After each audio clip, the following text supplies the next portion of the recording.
Alright, let's see if this is on. I think it should be on right now. Okay, there we go. Alright, well, if you're out there working right now and it is 1 a.m. on a Sunday night, you're not alone. I'm here too.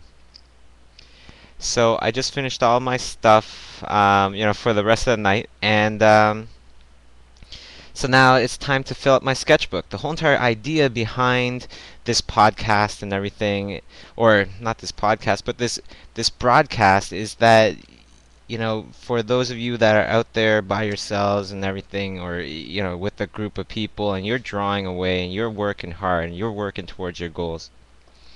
Well, this is just a little way of letting you know that I am too, and good for you guys.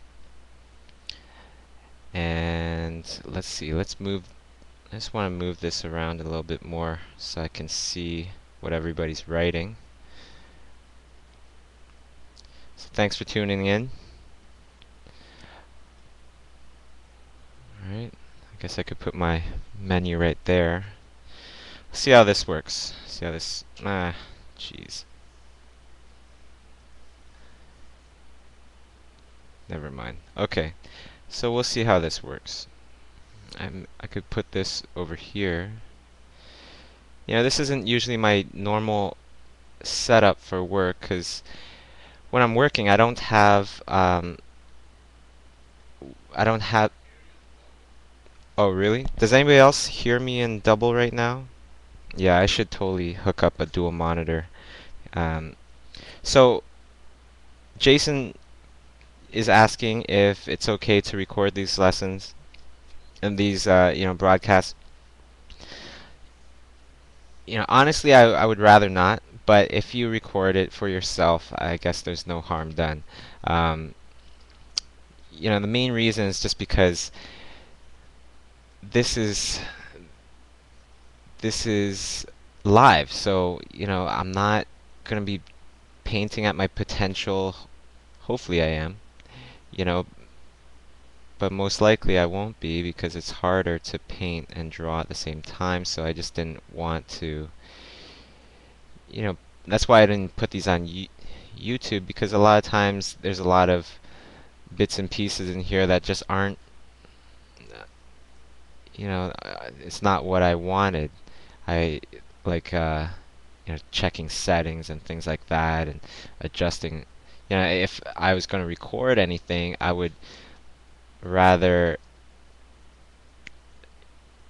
be able to plan it out a bit better and everything. Like, what is this right now? I have no idea. It's just some creature that I'm putting together.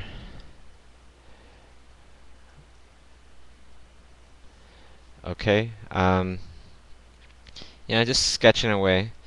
So let's do something here, something interactive. Okay, while you're painting at home or you're painting in school, we're gonna paint together now. Okay, and you're gonna help me fill up my sketchbook. You're gonna help me put together this sketchbook that I'm doing for Comics Bureau, something like that, out in France. I'm doing a sketchbook with them. It's going to be all my art, and it's all going to be about sketches, okay? So I need your suggestions. I need your suggestions out there right now. I need you to tell me what it is you would like me to draw. I want to keep it non-human stuff, okay? So no, samurais, or no girls and things like that. Okay, I want this to be all creature based or non-human based stuff. What's a Foo Dog? That sounds kind of interesting.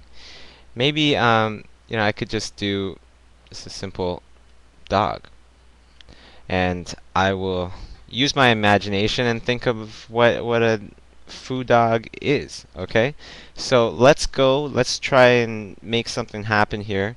You at home, you can listen in, or you can start drawing, or make your own Foo Dog.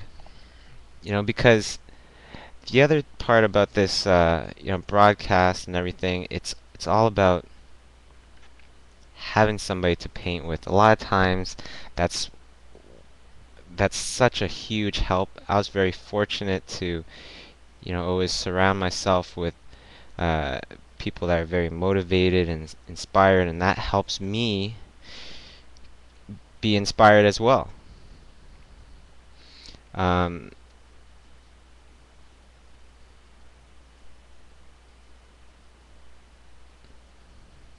okay.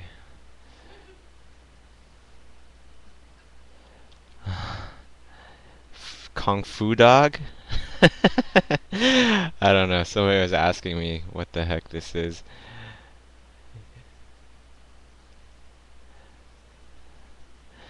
Okay, maybe not. I don't really like that. Lion Dog.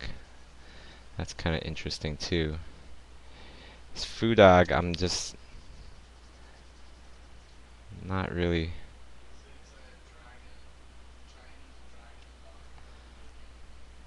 Oh, a Foo Dog is a Chinese dragon dog looking thing. I know what you're talking about. I can't really remember it offhand. But I guess, you know what? I got the internet here. Let's look it up. I will just look up Foo Dog. So Foodog or space. Okay, let's grab some images here. I'm just going to grab an image now. There were questions about, do I always use reference and things like that? If it's something specific, then yes, obviously. You would need to because you don't want to get things wrong, right? So that's a good reference. I don't want anything that's too complete or anything. I still want to be able to use my imagination a bit. Okay, so let's create a Foo Dog, and I'm going to grab my reference. I'm going to stick this really crappy reference right here, and let's get started. Okay, let me get rid of this, and let's get started with some stuff here.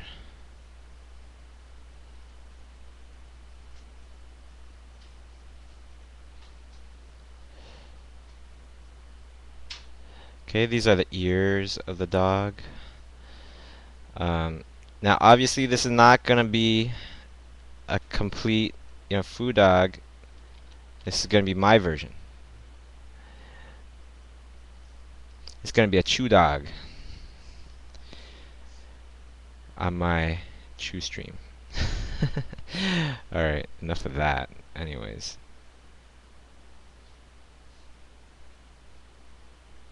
Oh, jeez. This isn't looking too good. I gotta think of a better...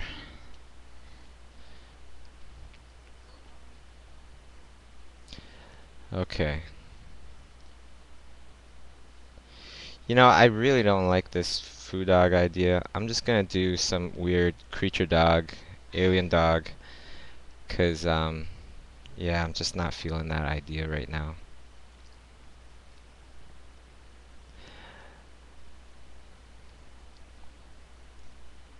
So I was thinking of calling my Ustream channel ChewStream. I don't know. What do you guys feel about that? But at a point I thought it was kind of clever. Maybe not. Chiu's actually a pretty useful last name to have when we're coming up with these kind of things, because it could be, it could be like ChewTube, ChewStream. Catchy, maybe. So what's everybody doing tonight? What's everybody working on? What was that? What was that T? Yeah, YouTube. ChewTube. That's what I was saying. I was saying ChewTube. Maybe this is a alien dog.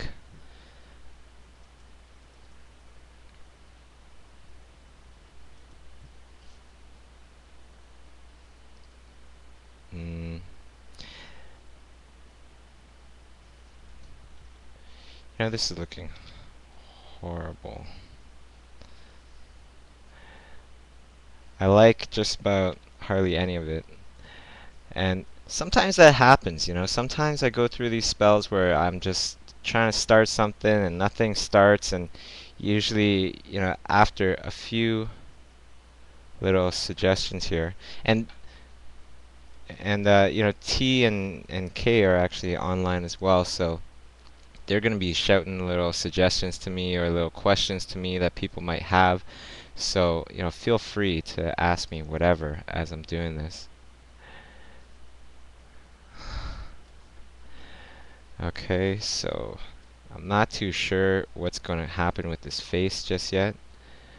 So I'm going to just keep going with the body.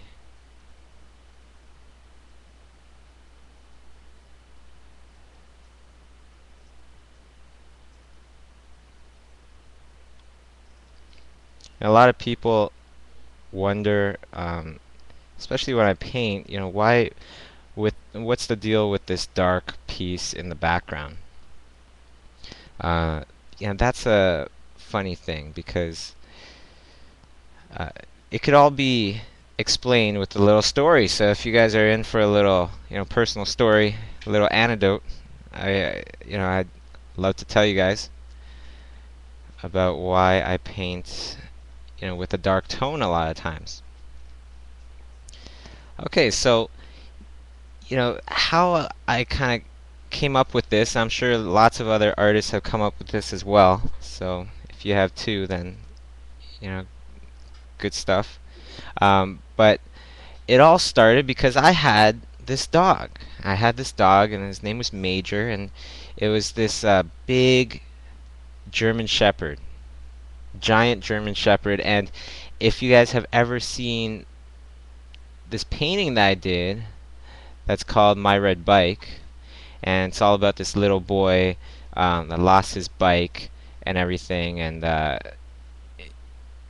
he gets his dog to get it back from the neighborhood bully that took it. Right? Now, that painting was actually based off of real incidences that happened to me. When I was little, I had my bike taken from me from the neighborhood bully. So I got my dog Major. I brought it over to, the bully, and I got my bike back. Basically, I told Major something to the effect of like I told the guy something to the effect of I'll make my dog uh, bite you if you don't give my stuff back. Oh, that looks horrible. Let's take away that face. This whole face looks bad. Anyways, so um, you know one one time I was walking my dog. It was late at night. And what happened was I was walking through this park in this place called Unionville up near Toronto. And I was walking him through this very, very dark park. It's probably 2 o'clock in the morning and everything. And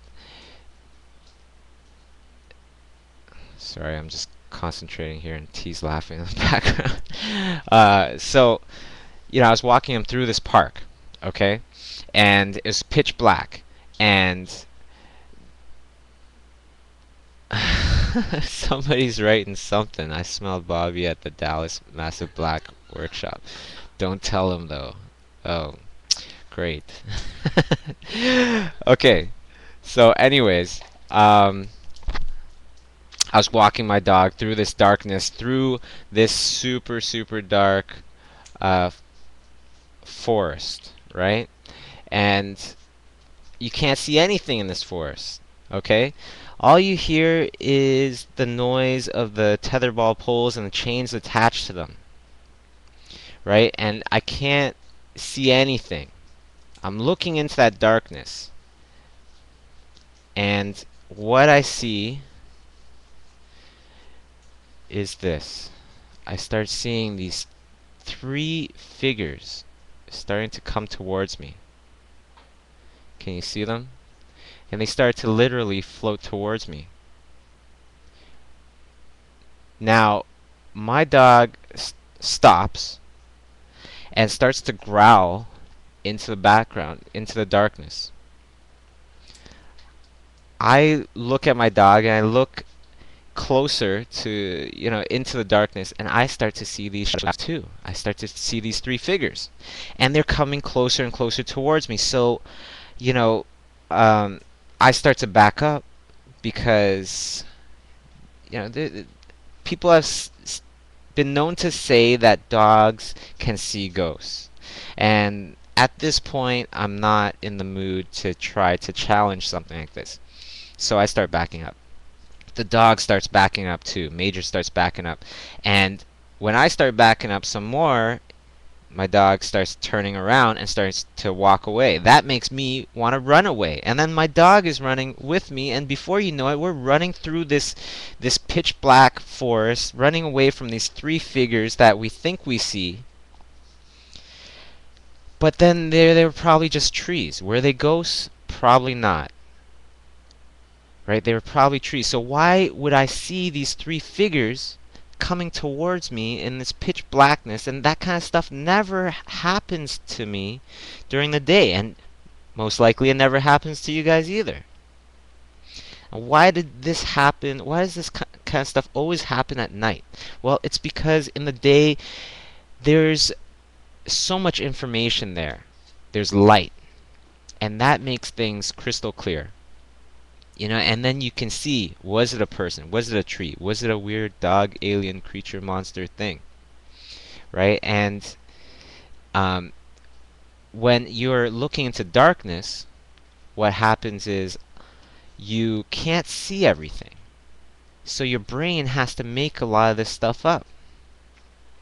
And it makes it up in ways like, well, I see this shadowy vertical thing. Is it a tree? You know what? I think it's a person. And it takes the information that it can get and makes an assumption. And then all of a sudden you really do see a person, or you think you see a person. Now, same thing with painting. How can we use this for painting? Well, after that night, after I got home and everything, I thought to myself, well, why was that? What was that I saw? It was probably nothing. And the whole entire thing was that I was seeing that because your ability to visualize heightens in darkness. And this is actually a lesson, one of the many things that I teach in my digital painting class. So what happens is when you are painting in darkness, and you're painting, especially if you're painting with tones that are very alike, you can barely see it, it's all in darkness, that makes your brain take in that information and tries to fill in the gaps. Takes all the little bits of descriptions that it sees and starts to fill in the gaps. And that is what helps visualizing. So your visualizing abilities, everybody's visualizing abilities, is actually heightened in darkness. And that's why a lot of times you'll see me painting on a dark piece of canvas. And actually, a little story, about working on Alice in Wonderland, Tim Burton's Alice in Wonderland, is that in the very beginning, I remember sitting there staring at a blank screen. I turned off my monitor above my computer, and I started staring at this blank screen.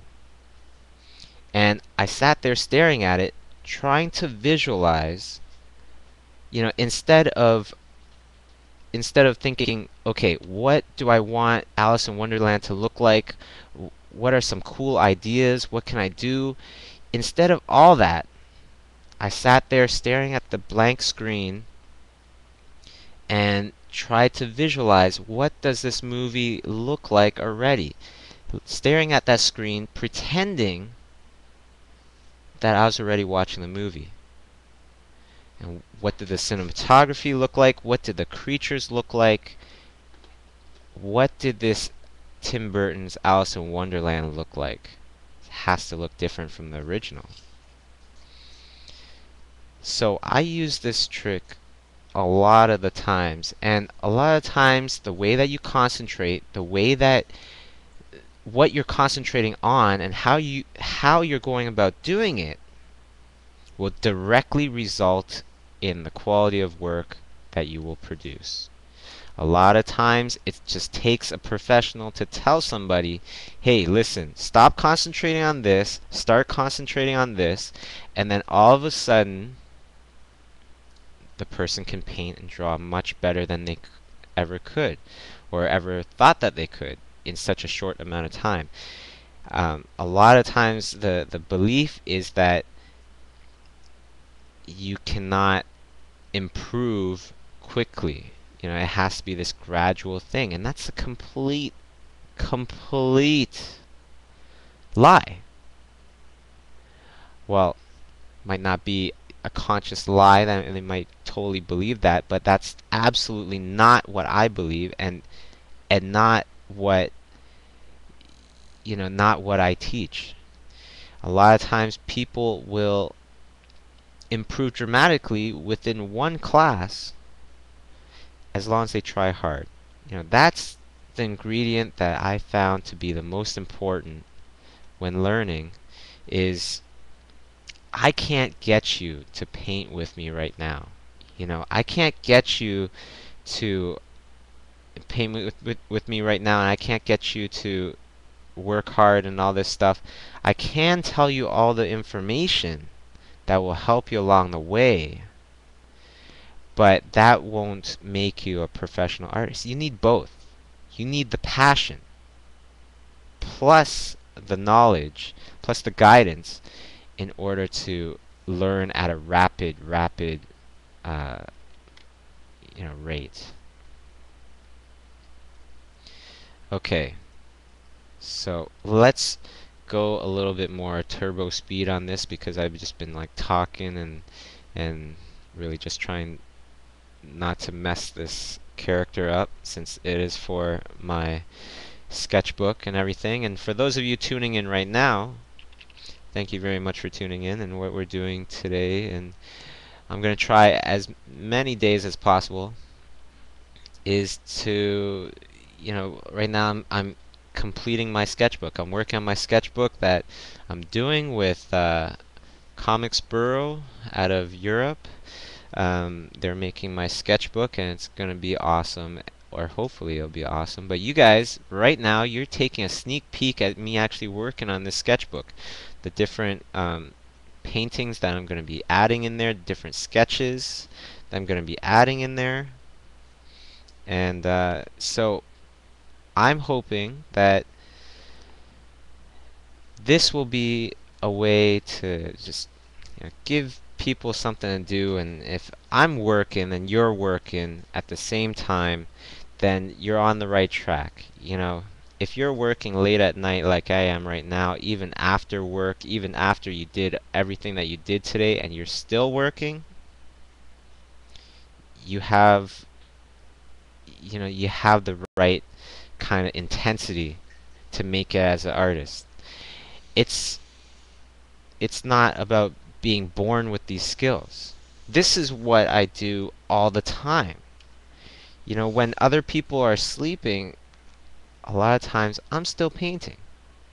And this kind of intensity is what I find was one of the key ingredients to me being able to work as an artist for a living, but not just work for or as an artist for a living, but being able to do it from my own studio, not having to really, being independent basically. Okay, so let's paint some features on this guy that's gonna look a lot more interesting. Let's put a little bit of a life into him.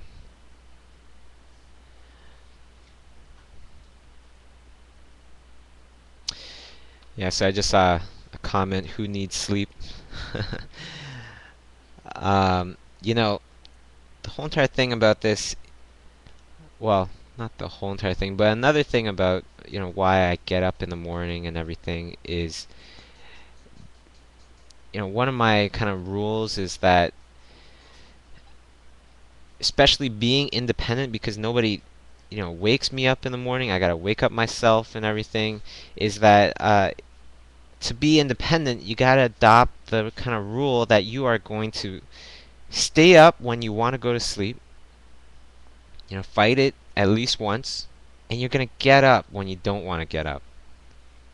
You stick to those kind of rules, and you're gonna do just fine. Because being independent means a lot of freedom, and sometimes a little too much, right? So you don't want to get comfortable. You don't want to fall into that trap. You want to get crazy. You want to get crazy with it. You want to eat, sleep, breathe art all day, every day, just like I do. And that's the kind of people that the big dogs are going to want to work with. I'm telling you. Everybody knows that whoever I've worked with anyways, all of them know that I'm completely psycho when it comes to like a work schedule. I'll be emailing them stuff 4 in the morning, 5 in the morning, 6 in the morning, 7 in the morning, 8 in the morning, 9 in the morning, whatever hour. Because I don't sleep a lot. And the reason why I don't sleep a lot is because of what I just said. Because I believe that being independent means that you cannot allow yourself to get too comfortable. Because you have bigger responsibilities now. You have so much freedom, and nobody's going to be asking you to get up at a certain time and all that stuff. Even with freelance, it's a little bit better because then you have deadlines and things like that. But if you're completely independent, doing whatever the heck you want, like creating a gallery show or something like that, or just going to conventions, who knows? You have to get that you know self-control down.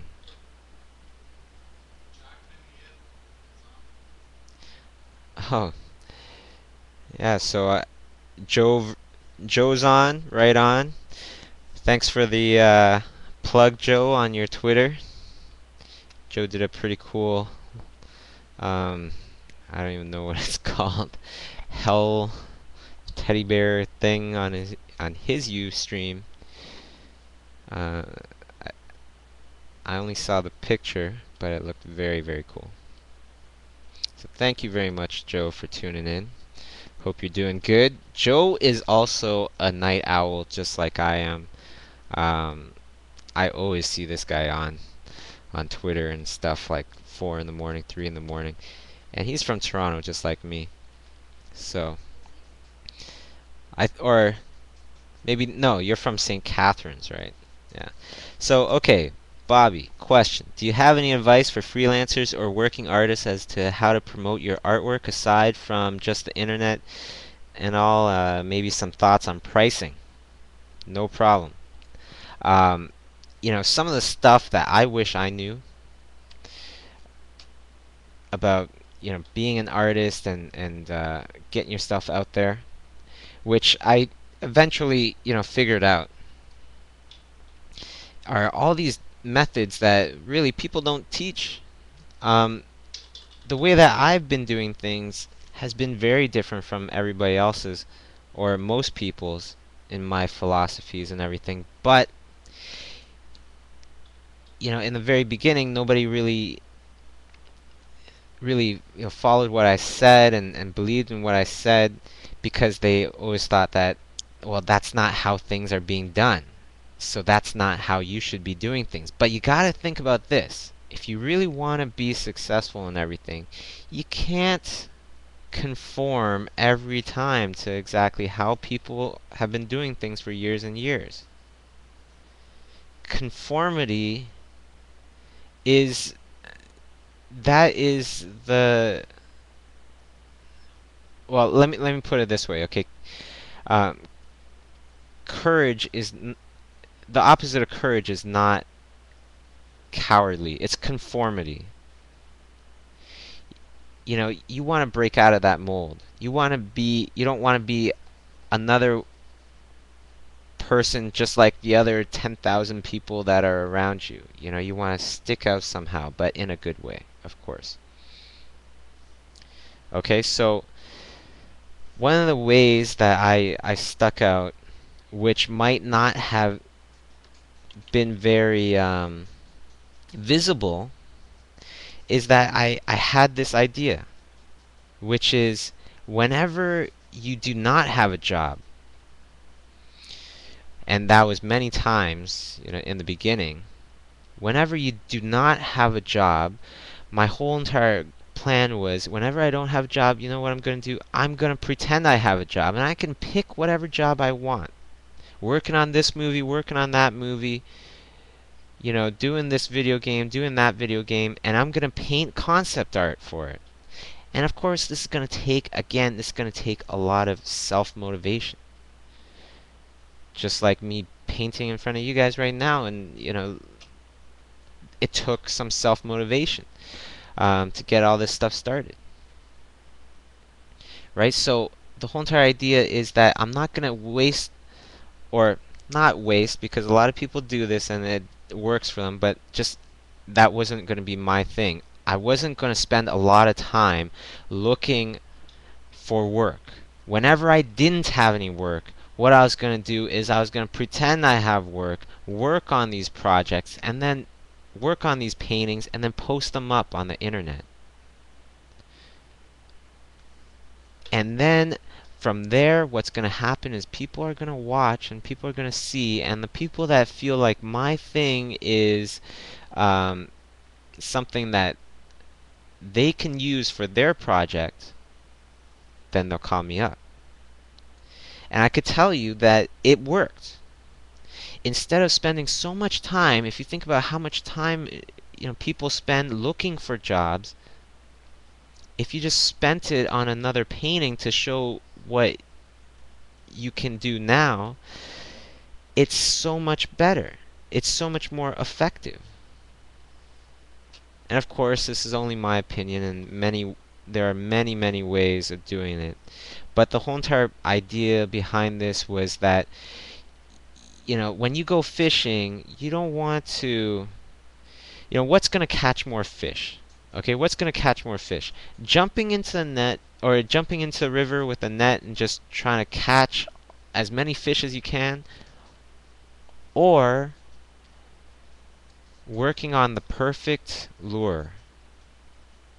The perfect lure, which, i.e., you know, new painting of what you want to do.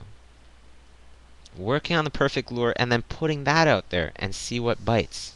Instead of trying to catch something, you try to attract something. And it works so much better. You know, so that would be a huge piece of advice that I would, you know, would save me a lot of years if I knew it in the very beginning. But I caught on pretty quick. You know, how many paintings do I do a week? That all depends on the my schedule. You know, if I'm painting something big, it could take a while.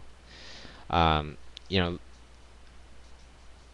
a lot of times I'm just painting sketches for a while before the director or somebody would narrow down the overall feel of the painting or of the movie or the characters, and then I'd, you know, slowly develop a bunch of the sketches into paintings.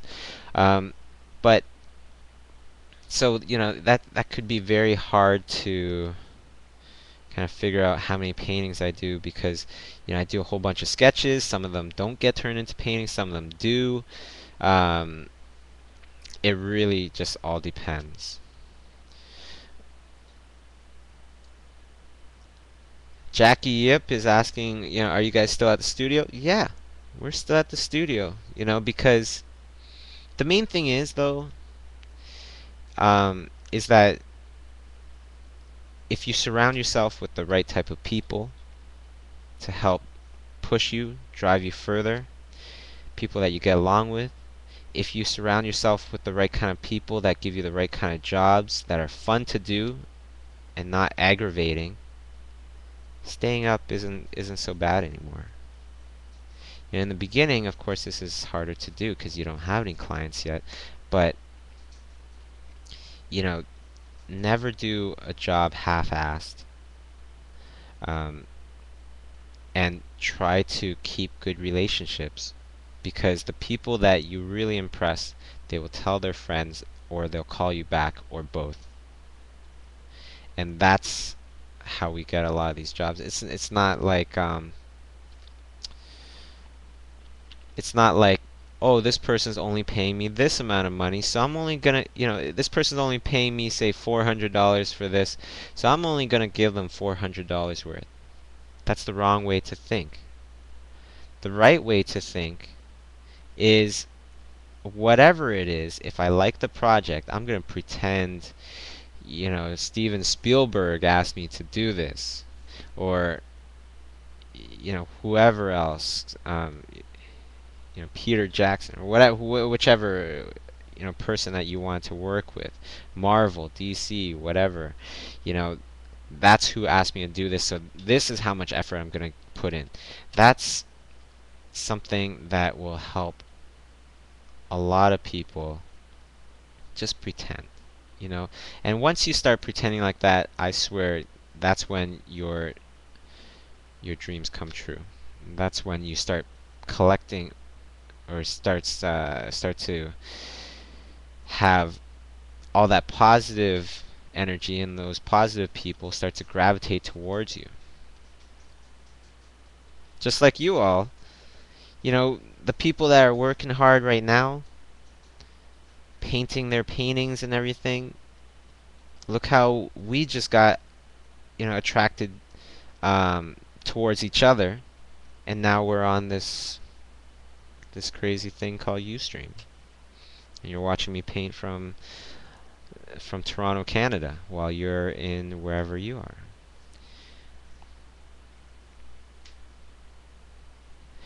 So oh, there's a good question. Do you draw some of your inspiration from your dreams? Um, nah. Well, a lot of times I'll get ideas as I'm going to sleep and everything. I'll get some ideas going on, and then I'll paint them the next day, just before I'm going to sleep. Inspired by my dreams, I don't know. I guess couldn't be that much, because I can't really think of anything right now.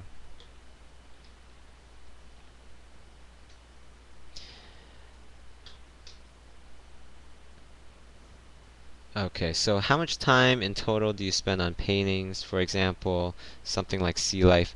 A Sea Life that had a lot of different elements in it, so that would obviously take longer. It all really depends on how many elements there are in something, um, and how much of a finish do you want. Like right now, I'm painting something for this Hello Kitty show in LA, and this is going to be a painting that I'm going to be printing out on canvas, because it's digital. It's going to be a one-of-a-kind digital painting, no other reproductions made. So because it's for a gallery, I want to paint it nice and big and great, and so when I print it out, it looks great.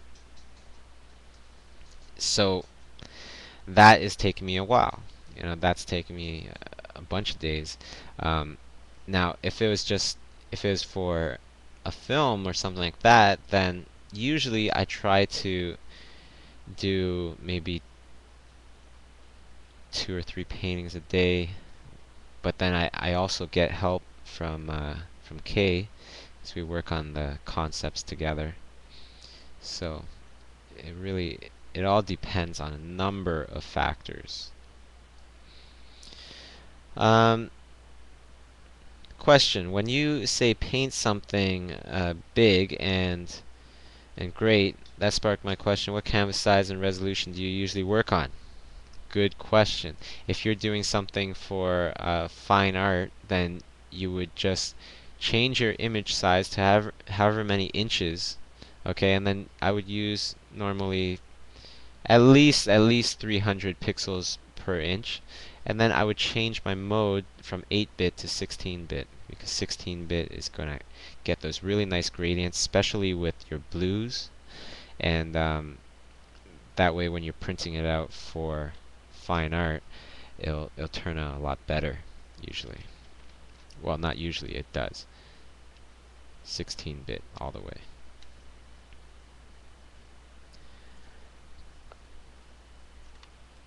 So, do you change all those painting? I don't understand what that one is.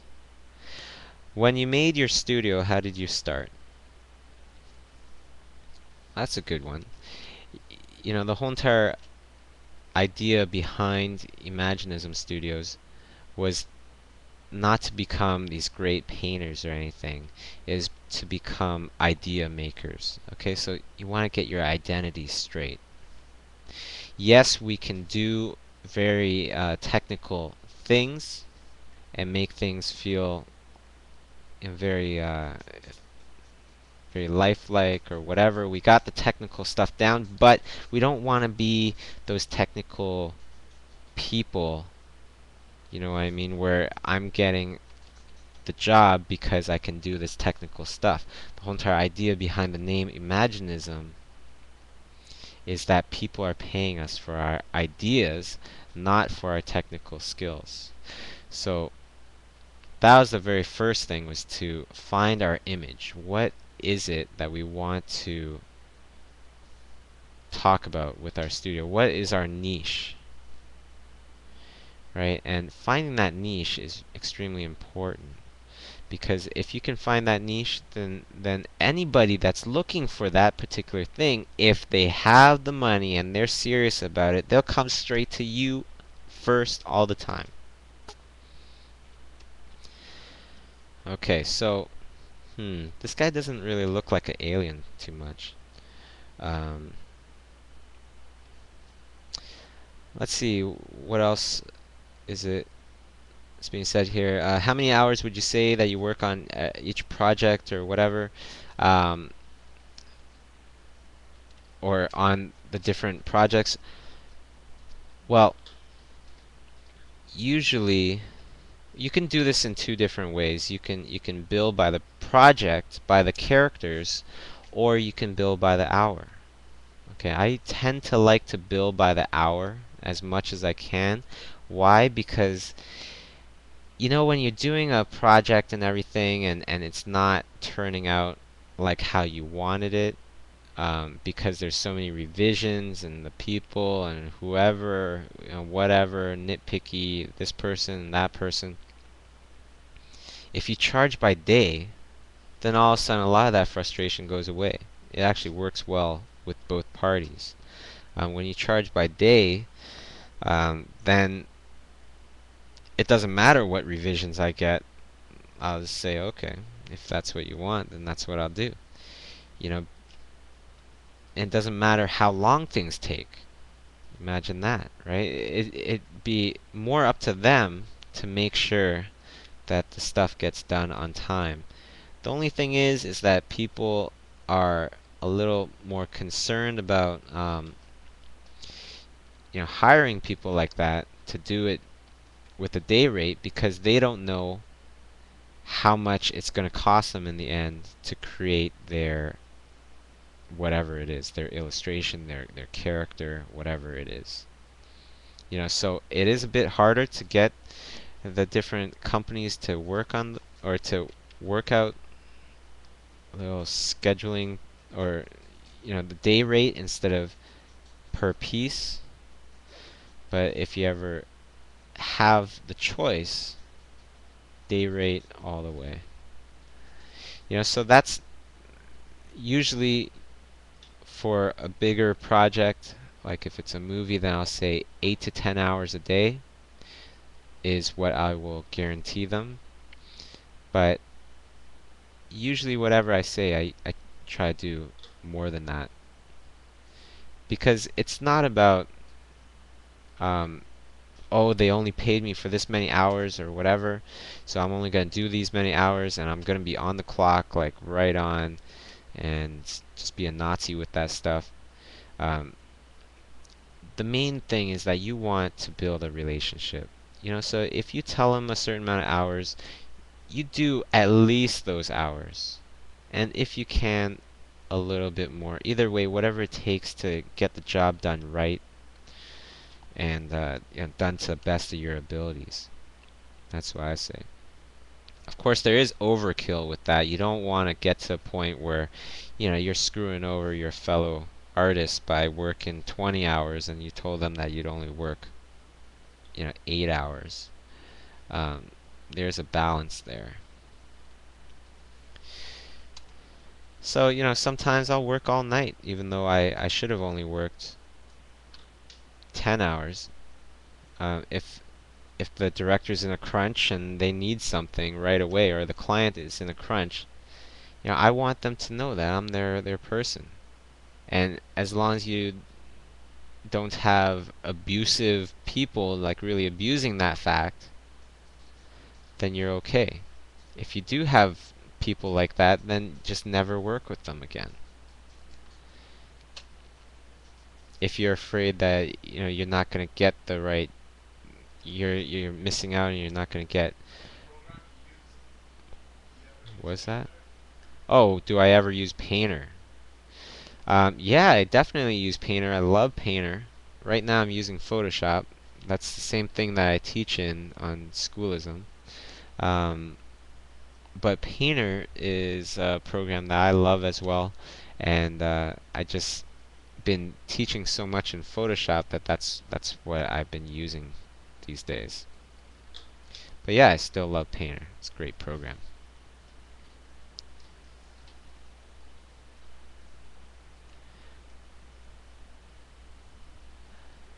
Okay. So somebody was saying if I could add a little alien on the top of the head of this guy. Let's see what we can do here.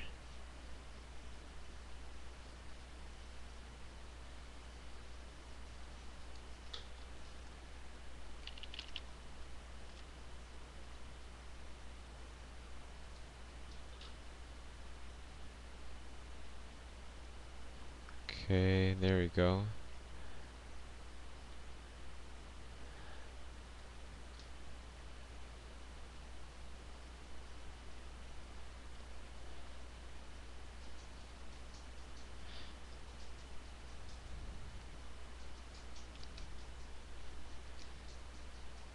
Make a little squid tentacle coming down.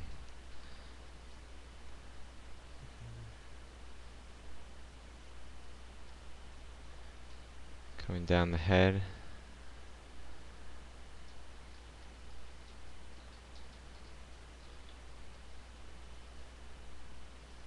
This little guy's coming into the light right now.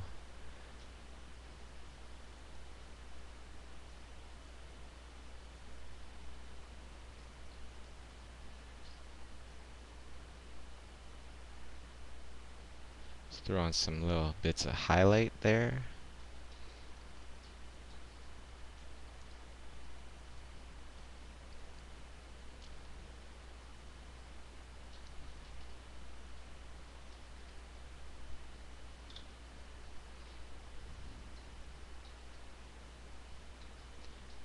A little bit of highlight on the eye right there.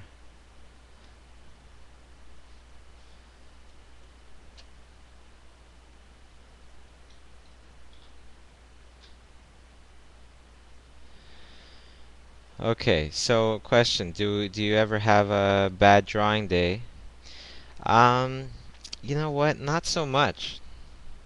Not so much these days. And I swear uh I believe that it's because I have a ritual that I will do every morning, before I start work, which is I'll start to draw first thing in the morning. No matter what I'm doing, no matter what is on my plate, I will draw first thing in the morning, um, and just get all the bad drawings out of the way. And usually, if I'm drawing right in the morning, I start warming up very quickly, and I don't know if it's just because I'm so drowsy or whatever that maybe I can visualize a little bit better.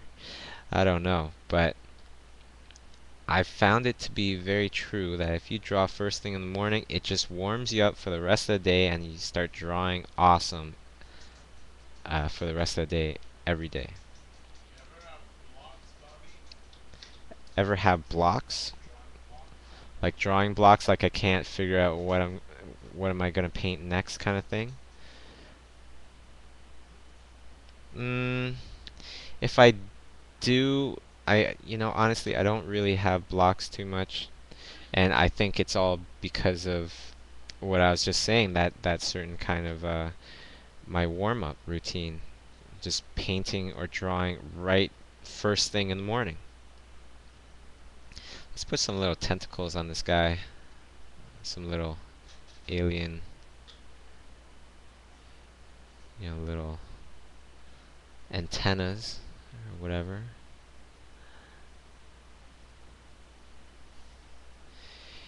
Just like how athletes have a certain routine before they go and they play their sports game, football, basketball, whatever. I find that a lot of times,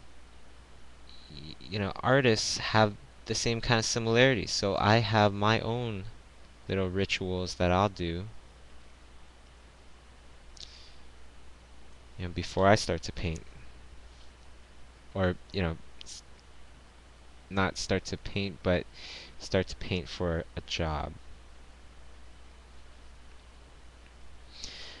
You know what? This guy just looks like he's missing a smile. So let's put a little smile on him, because he's loving the brains that he's sucking out of this guy, I guess. And it just makes him so happy, I guess.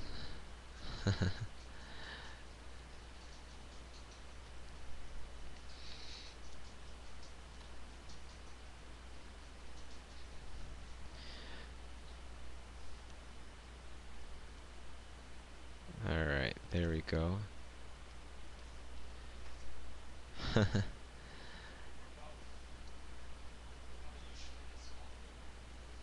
Was that? What about it? Oh, somebody asking about doing the small window? Oh my gosh, every time. For the small window, you go up to Window, Arrange, New Window, and then you can make a secondary version of the other window. And the great thing about this is that you can paint inside, and it'll respond in the other window as well. So it's very similar to Navigator, but you can paint inside, so that's the difference. Okay, let me just really get into this guy a little bit more. Seems kind of fun to do, so I'm just gonna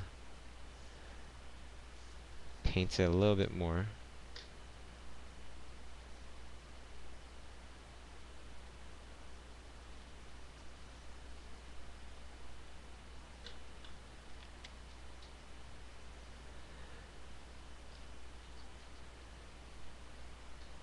Okay, For those of you that are just tuning in right now, what this painting is for one of my sketchbooks that I'm making with Comics Bureau in Europe.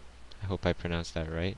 They have this fantastic group of artists all doing um, sketchbooks with them, so I was very honored that they asked for me to be part of that collection.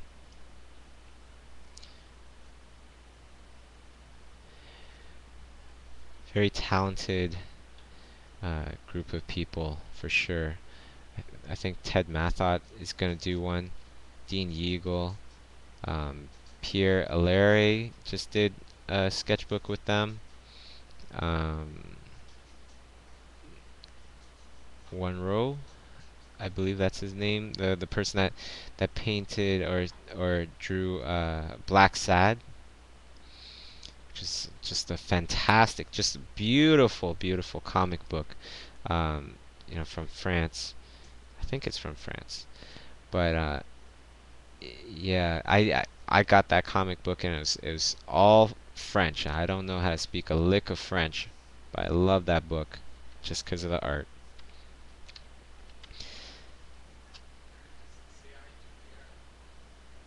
Oh, yeah. Oh, Pierre's online. Right on from Sheridan. What's up, Pierre? Glad to see you on here. Thank you for tuning in. Pierre's a funny guy. I seen his I still remember his student film from Sheridan. It was hilarious. It's the one with the opera, right? Was that with the opera tea? The the abominable snowman singing opera? Yeah, that was a funny film for sure. So, do you ever sketch with other mediums, maybe pen and ink or dry mediums? Yeah, I sketch with all sorts of different stuff. There's pen, there's ink, there's pencil, there's Conte, there's paint, watercolor, just about everything. I love experimenting. Because after a while, you'll start to learn that it's all about your thinking. It's not about the tools that you're using. And once you start using a new tool, all you need to do is find out the rules of how to do things like, for example, if it's digital, then you have to know, how the layers work, how do your brush settings work, things like that.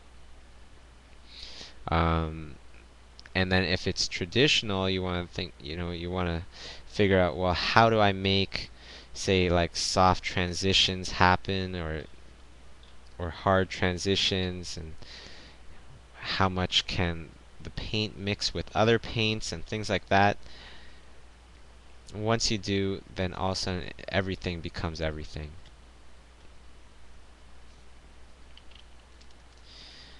So let's see. What else are people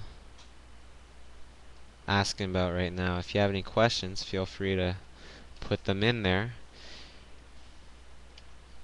I'm sure there must be tons. Do you work with this sort of sepia tone most of the time as the base painting for your values? Not really. Actually, no, not at all. It's only because this is the paper that I'm using, the background paper. This is the paper that was given to me from the Comics Bureau. This is their template for a page out of their book. So I'm just using this right now, so that I don't really have to edit anything. And I figured it'd be kind of cool if I painted everything on their template, since it's gonna go in this template in the end anyways, right? So why not?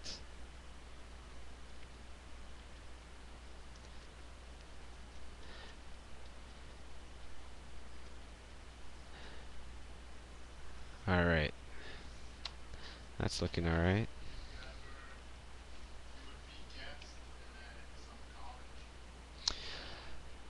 Guest speaking at colleges, I love doing that because it's such, it's always an awesome positive experience. All the students have such uh, a hunger to learn a lot of this stuff, and it's like, a lot of times it's just so simple. It's just that they're getting the wrong information from people that don't know and haven't been in the business.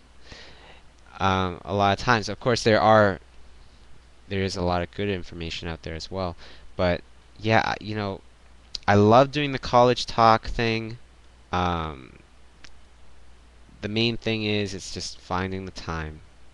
Nowadays, I'm tapped out of time for anything else.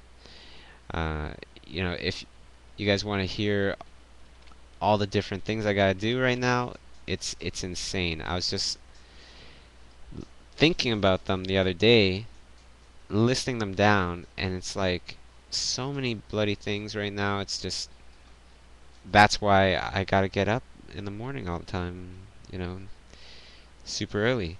I gotta do this sketchbook by the end of the month. So you're gonna see me on Ustream all the time. So tell your friends, let's all get together, let's all paint, you know, throughout the night and get all crazy with art and get obsessed and get things done and do things that are gonna get us towards our goals, alright? The other main thing that I'm doing right now is um, I'm just finishing up a video game with EA. I'm, we're doing this movie with Warner Brothers right now. Uh, Kevin Lima's directing it. Awesome person, awesome director, awesome artist, and so it's so great to work with uh, people that directors that can draw. For one, because they understand how an artist works and they understand what a sketch is and what it evolve into. And the other is because then you get to see their drawings. It's like Tim Burton sometimes, would have his drawings sent to us, and then we get to see his drawings as well. Super cool. What else am I doing right now? We're doing that. Working on this Paris, France gallery show. It's gonna be awesome. Can't wait for that. Love Paris. Essential place to visit for any artist, honestly, because being there is just completely different. What did you say, Kay? Oh. Well, I'm also working on this Hello Kitty painting. I wish I could show you. It's been a really fun project to work on for Hello Kitty's 35th anniversary. I'm not a big Hello Kitty fan. Don't tell anybody, but obviously it's more towards women. But I'm doing something that makes me definitely enjoy painting some Hello Kitty stuff. So you'll see it. I can't show it to you right now, unfortunately, because they want every artist in there to keep it relatively a secret until opening night. That's going to be in LA. And schoolism, of course, working on schoolism. That's a huge focus of mine, trying to better the educational system, make it more effective for artists. And so working on a bunch of stuff with that, some really, really, really amazing new teachers. I can't tell you all of them, but I can tell you some. There's Sean Cheeks Galloway. Anybody heard of him? He's he's kind of out there. No, he's a huge person in the industry right now. Huge attention. Um, yeah, a whole bunch of Cheeks fans up in here. I'll try to get him on Ustream sometime. See what we can do. But yeah, he's gonna be teaching a class on how to make a good, powerful portfolio for mainly animation, design, um, So basically, you are going to, the whole entire course is like you're going to be creating a new section of your portfolio every week, and he is going to be reviewing it with you. You're going to see him just like how you're seeing this if you open this up full screen, except it'll be crystal clear because we record and we make our videos gigantic. So everything's crystal clear and really nice looking if you set your monitor to the same settings. Um, it's it's going to be awesome. You're going to see your paintings on screen, and he's going to be painting on top of them. Talking about, or your drawings, I should say, your drawings on screen, and he's going to be drawing on top of them. You know, fixing them up and telling you what your weaknesses are, what your strengths are. Professional criticism, which is something that I wish I had, you know, when I was a student. For obvious reasons. There's nothing better than going to the source, going to the people that you respect and you look up to even, to ask for advice. For one, it means a lot more to people, and that's something that is very important. If you ask a teacher and you don't believe the teacher, then that information is absolutely no good at all. If the teacher has done it before and tells you, hey, listen, this is how I did it and this is what's going to work for you, then we're a lot more inclined to, you know, listen. So that's going to be a great class, all about creating your portfolio, kind of mainly for animation. Another class that we're going to have is Ryan Wood, which is a fantastic painter. I don't know if you guys heard of Woody Art or Ryan Wood. He's going to be teaching painter because that's what he is very, very you know, proficient with, over 10 years experience. And if you just look at his art, it's fantastic. So I'm working with him, creating his class as well. And then there's Tom Fluharty, also a veteran of the whole illustration game and everything. He's going to be teaching a fantastic class that I'm super, super excited about. It's going to be on Dutch Flemish oil painting technique. And for those of you that do not know what that is a technique that has been passed down for a very, very long time. Rembrandt used that technique of painting, and you know, Rembrandt, he can paint. Of course he could paint. He is a master, you know, a master of this technique, and Tom Fluharty is going to be teaching this technique online on Schoolism. When is the opening day for that? Undetermined at this point. Okay, when we get a little bit further along with his class, then I'll announce it. And there's a bunch more big surprises coming. I'll tell you when it gets along a little bit further.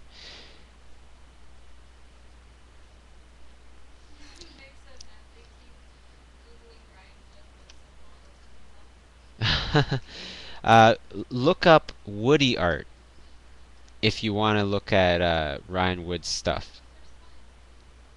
Oh, is it Woody art or okay?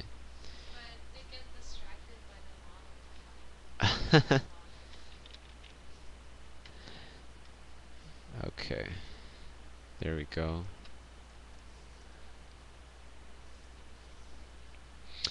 Anyways, so what else am I working on? I'm working on so many darn things right now. It's just insane. So we're doing Schoolism.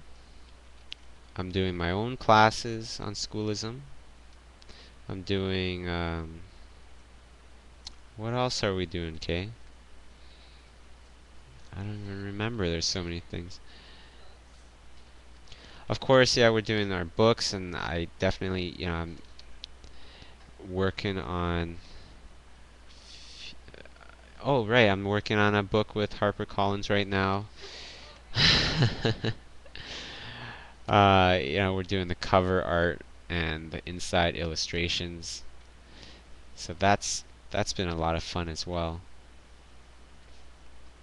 And we're about to uh, start on some stuff with DreamWorks, designing some movies with them, and so that's going to be really exciting as well. So definitely got our hands full. Usually people only work on one movie at a time, uh, or one movie every year even. And this year, if things go as they should, we would have worked on 5 movies this year. So that's pretty insane considering all the other stuff that we're doing, and that we're doing this from Toronto, Canada.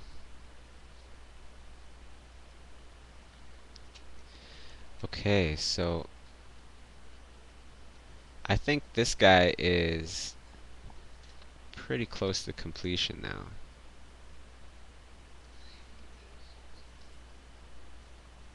Was that?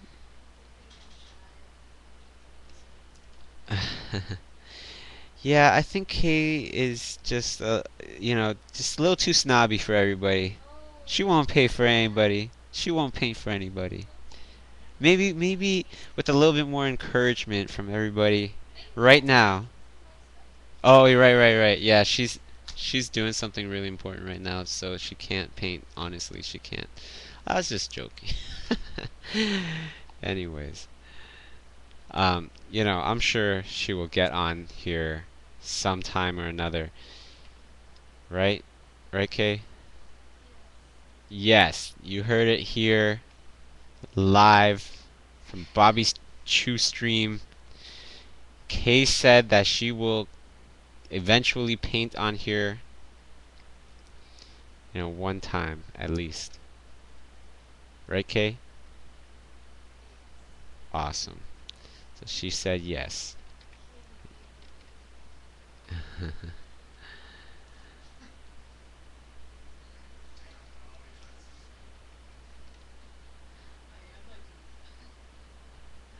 Alright, so, that's it for this character, and, you know what?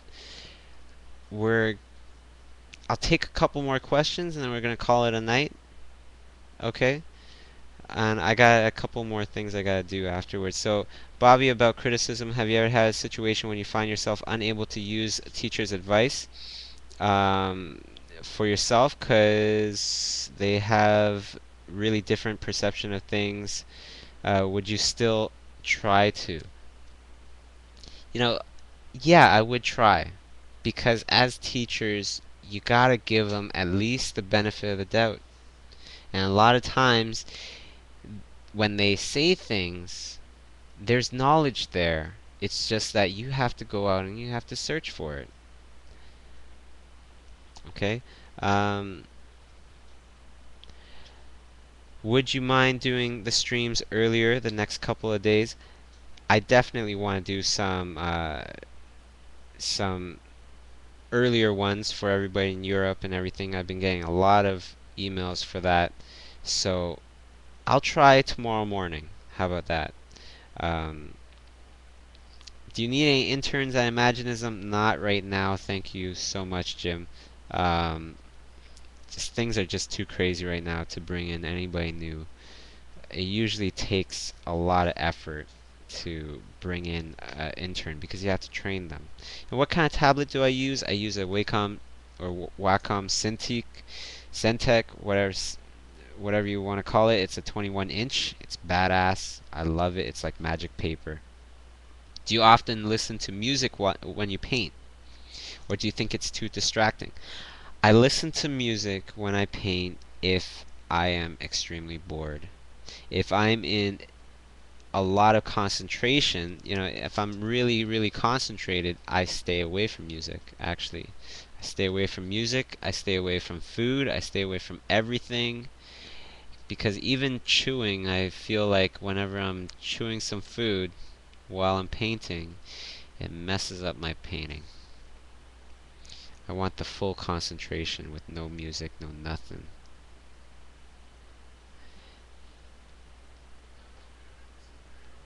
Do I have a favorite superhero? Uh, Not really. Like when I was, yeah, I don't know. Superheroes. Spider Pig. I just bought a Spider Pig t-shirt the other time. I don't care, like if it's cheesy or whatever, but yeah, I got a sweet Family Guy Spider Pig t-shirt. Or no, that's a Simpsons. My bad. I just lost about 20 fans just now. Andre from Subway Sketching. He's been practicing a lot, but doesn't feel like he's improving. Well, Andre, you know, a lot of times, especially in the beginning,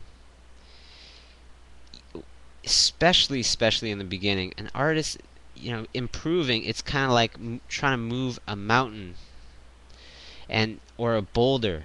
If it moves ever so slowly, you might not think that anything is happening. Art is about patience as well.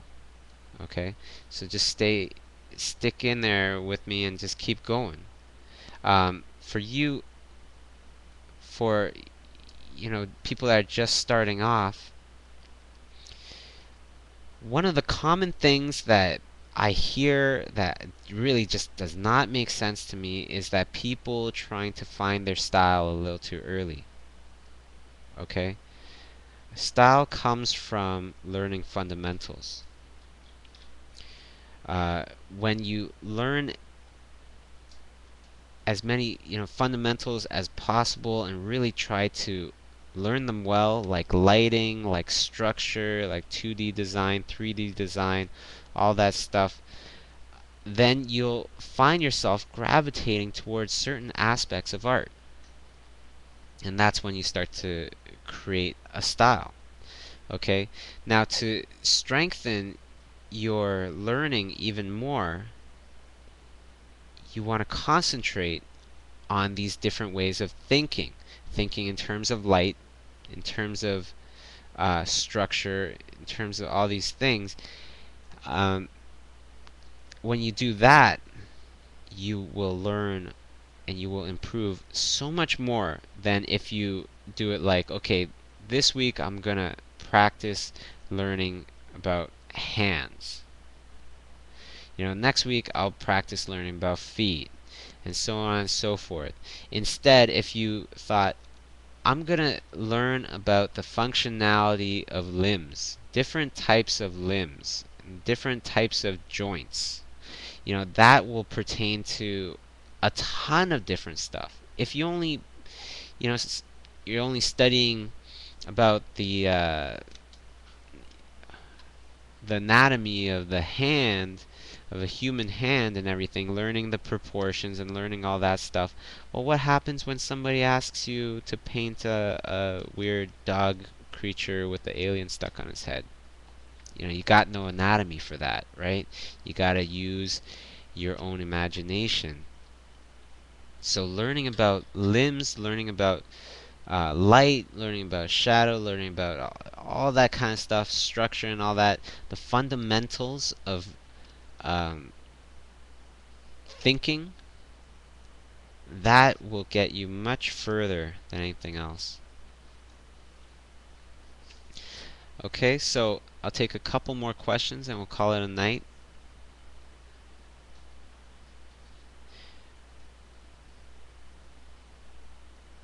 Okay, for who you are, most of the time, though sometimes they hire you to mimic someone else.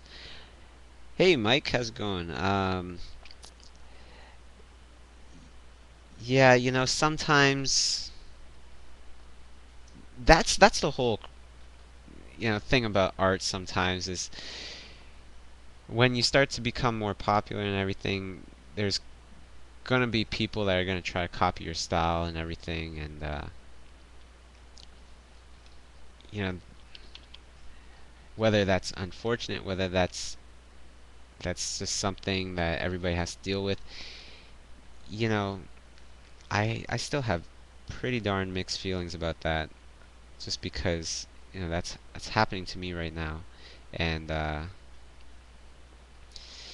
even with people that I know, you know, so what are you gonna do? I just try to ignore it, I guess, and just wish them the best. But that's what I find that happens, a lot of times, like when a style is really good, you're gonna get people trying to copy, of course, and you're gonna have to take it as a compliment. But the kind of crappy thing about it is, and this is why I don't particularly like, uh, people copying my style, is just because when a style is copied too much, what happens is it becomes cheesy. Look at Frank Frazetta.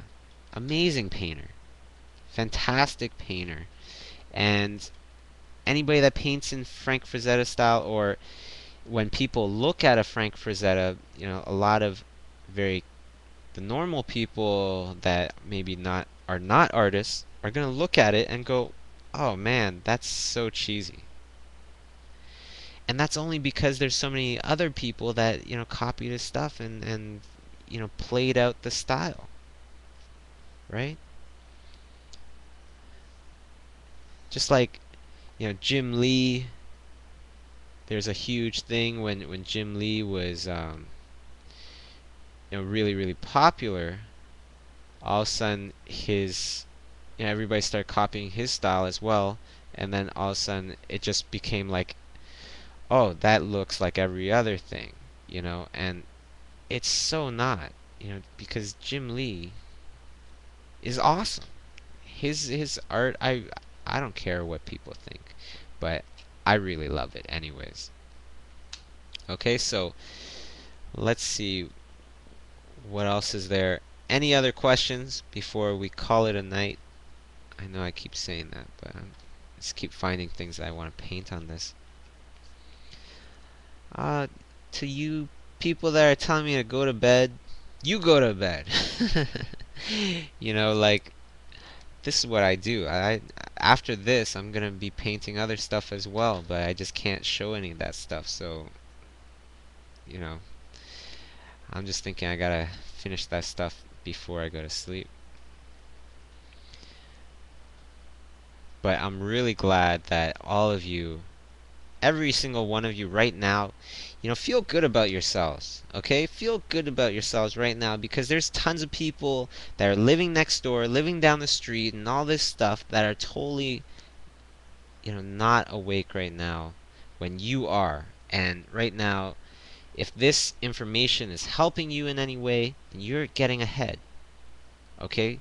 You're getting ahead in your career right now just by getting some information that might help you even further down the road. That's why I love doing these videos late at night, because that's when I feel even more motivated. Of course, I feel really motivated in the morning for the same kind of reason, but it's because it just feels that much better that I'm awake and I'm doing this stuff and I'm getting closer towards my dreams and trying to do stuff to make my dreams happen when everybody else is asleep. So good for all of you guys, honestly, every single one of you, where it's late at night and whatever, and you gotta wake up early and all that stuff.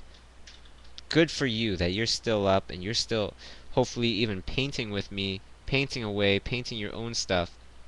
I hope to make this a regular thing, and that we all just paint together and just motivate each other and just keep things going. You know, um, I had this funny discussion with somebody where they were saying, you're telling all of these people all this different stuff, all this great stuff and everything, and telling them to go independent and telling them to, don't settle for things and go for the top jobs and, try to really follow your dreams. Well, not everybody can do that. Not everybody, if everybody became concept artists, then who's going to be doing the grunt work? Well, it's going to be all those people that aren't awake right now. And I told them like this, like it doesn't matter that I'm saying all this stuff because not everybody gets it. The people that really get it are the ones that are really going to use this information towards something beneficial. And I don't expect everybody to get it. The people that don't believe me and don't believe the things that I'm saying, even though I'm just saying it just because it worked for me, those are the people that it won't work for. Because if you don't believe in this kind of stuff, it won't work for you. The best things in life, the most powerful, the most valuable things in life are truly all free. Like motivation, like love, like imagination, like heart. All these things are the most important things in your life. And oh, that looks horrible. Get that weird fold out of the way. Those are the things that are going to make you successful, basically, was what I'm trying to say. Okay, so there we go. There's our little alien dude. You know what? I gotta add something else. I'm looking at this. I'm just going. I just want to add one more little thing here.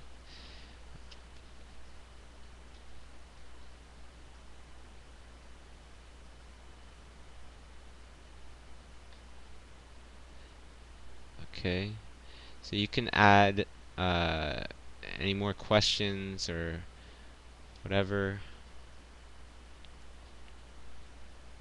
Yeah, people that have taken my online class, they would know where this is from. It's from the Kangamole Bunny in my online class, the slobber that I like to do sometimes.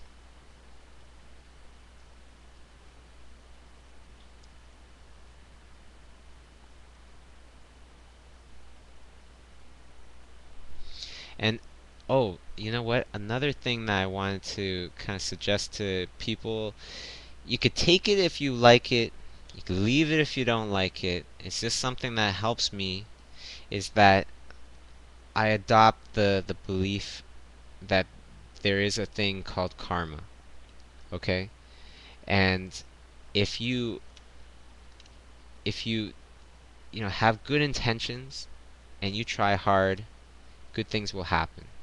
And if bad things happen, it's only because good things are about to happen right after. Like my buddy Peter, he's out sick today. Oh, he's online. Right on. Hope you're feeling better, Peter.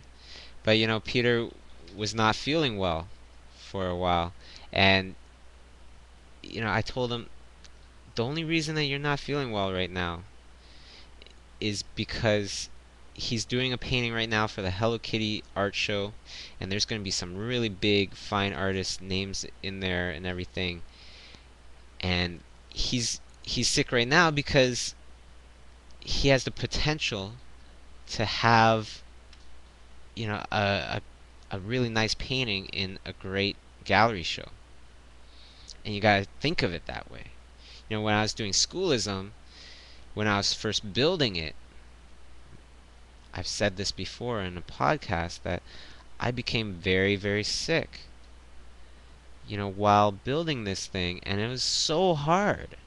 So hard, not because it was so hard to make these classes, but because of all these other things that kept happening to me. Like I just kept getting sick of the flu, and then a cough, and then all this stuff, and all this stuff, all these crazy things, and you know, until one day I was sitting on the balcony. I remember just coughing and sneezing and just thinking to myself, why? Why of all the times do I, you know, that I get sick, why does it have to be right now?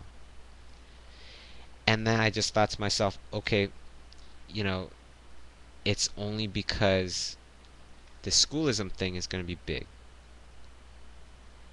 And that was the thing that pushed me on, to go even further and everything. And that was a great belief to adopt, for sure. And who cares if it's true or not? I don't care, because if I believe it, it makes it true. I will look for reasons to make it true. And then once I completely believe that, then it does become true. And why? Because you're looking for it. I could very easily adopt the belief that every time I do something good, something bad is going to happen afterwards because that's the balance of nature. That's a horrible belief to think of. Because every time you do something good, you're going to be looking over your shoulder all the time thinking about what's the bad thing that's going to happen to you. And when that bad thing comes, you're going to be like, oh, I knew it. I knew something bad was going to happen to me. And you're going to be attracting, some negative thoughts that aren't going to help you in the long run. It's always like this. If you are trying hard, if you guys are trying hard right now and doing things that are going to help you get towards your goals, then good things will happen to you, okay?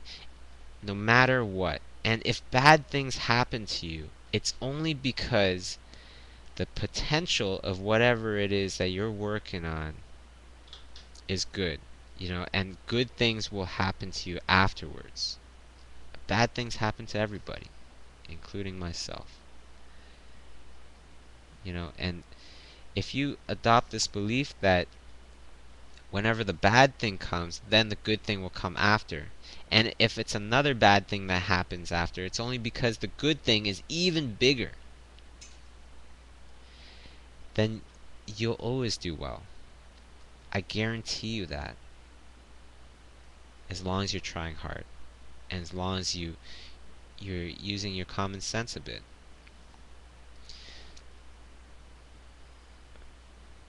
Okay? The flip side to that, the other part that you want to adopt, is the belief that if you do not try hard, then bad things have a better chance to be attracted to you.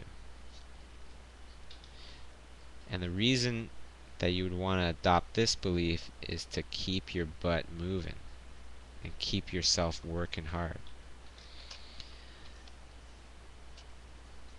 Okay, so let me paint a little bit of this ground right here.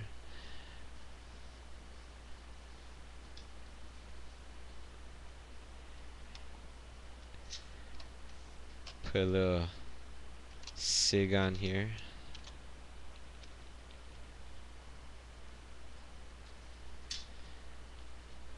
And there we go. Okay, so thank you so much for tuning in. I hope everybody liked the sketch. Hope everybody liked the show. That's it for today. I'm gonna try and do another one of these tomorrow morning. Not sure exactly when. I got a couple things I gotta do tonight still. Okay, but tell your friends, tune in, and let's get motivated. Let's get painting.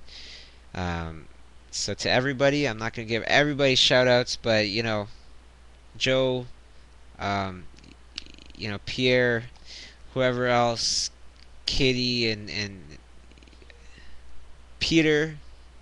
Peter, get better. He's got lots of work to do. But you gotta get better because your painting's gonna kick butt in the Hello Kitty show. All right. So to everybody, thank you so much for tuning in, and I'll see you soon. All right. So thanks and good night.